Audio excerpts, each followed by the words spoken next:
मैंने उस गरीब का माल खाया नहीं बल्कि बढ़ाया, महफूज करके रखा। वो सालों के बाद लौटा और कहने लगा मेरा माल। तो मैंने कहा वो सारी गायें तेरी हैं, वो चरवाहा तेरा है, ये सारा कुछ तेरा है।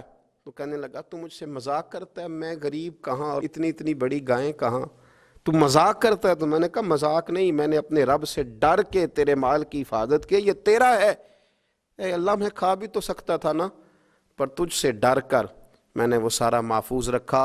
अल्लाह अगर तुझे मेरी ये अदा पसंद है तो फिर आज मान जाना, आज राज़ी हो जा। अल्लाह के रसूल फरमाते हैं उसकी दुआ मुकम्मल हुई थी कि पत्थर लुढ़का और उनके लिए रास्ता बन गया।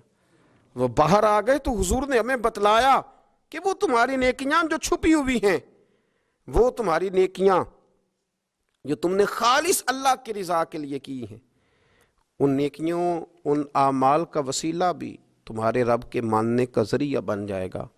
उसको मनाया जाए, उसके हुजूर हाज़री दी जाए, उससे बख्शिश का सवाल किया जाए, उसकी बारगाह में ये गुजारिश की जाए कि अल्लाह गरीबों, मजबूरों, कमज़ोरों और उन लोगों के सदक़े जो अल्लाह रास्ता देख रहे हैं कि रास्ता कब खुलेगा, जो तेरी बारगाह करम के सवाली हैं, उनके सदक़े तू रहम फरमा, तू करम फरमा।